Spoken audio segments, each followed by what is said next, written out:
ক্যামেরার সামনেই এ কেমন কাণ্ড করল অপবিশ্বাস, তাও আবার সবার সামনে এক অনুষ্ঠানে। ভিডিওটি সাথে সাথে ভাইরাল হয়ে যায় সোশ্যাল মিডিয়ায়।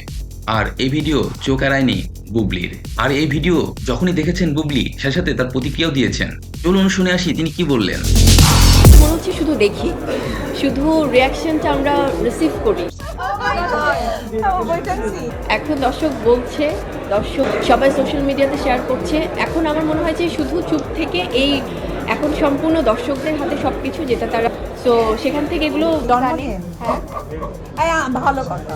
আমি ক্যামেরার সব সাংবাদিক ভালো জানি শুরু থেকেই, যেটা আমি নিজেও খুব ফিল করি, যে সব প্রশ্নের উত্তর দিতে নেই এবং তোমাকে সবসময় নিজেকে প্রমাণ করতে হবে না। খুবই ঘর কোনো একজন মানুষ, আমি খুব বাসায় থাকি যখন একদমই সব নেট ছাড়া, সোশ্যাল মিডিয়া ছাড়া, ফোন ছাড়া থাকি। একদম। সেটার জন্য আমি ক্ষমা প্রার্থী সবার কাছে, কিন্তু আপনারা সবসময় আমার অন্তরেই থাকেন। এটা হয়তো আমি হয়তো লেট করে হলেও টেক্সট দেখি বা টেক্সটে রিপ্লাই করি, বাট এটা আমার মনে হয় একটা বদ অভ্যাস যে আমি ফোনে আমাকে অনেকে হয়তো রিচ করতে পারে না। হয়তো বা আমি কমিটমেন্টের জায়গাটাতে খুব সিরিয়াস।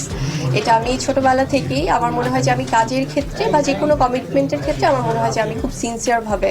গণমাধ্যমকে আমি আমার ব্যক্তিগত কোনো কিছু আসলে বলতে চাই না, কারণ ব্যক্তিগত ব্যাপারগুলো এমনভাবে বলা হয়েছে সেটা অনেক সময় ভালো মন্দ দুদিক থেকেই আসলে একটা ব্যক্তি জীবনে একটা কি বলে একটা ধাক্কা বা একটা কিছু একটা টাচ করেছে। আমি সময়ের মধ্য দিয়ে আপনাদেরকে অবশ্যই অনেক কিছু বলবো, আমারও বলার আছে।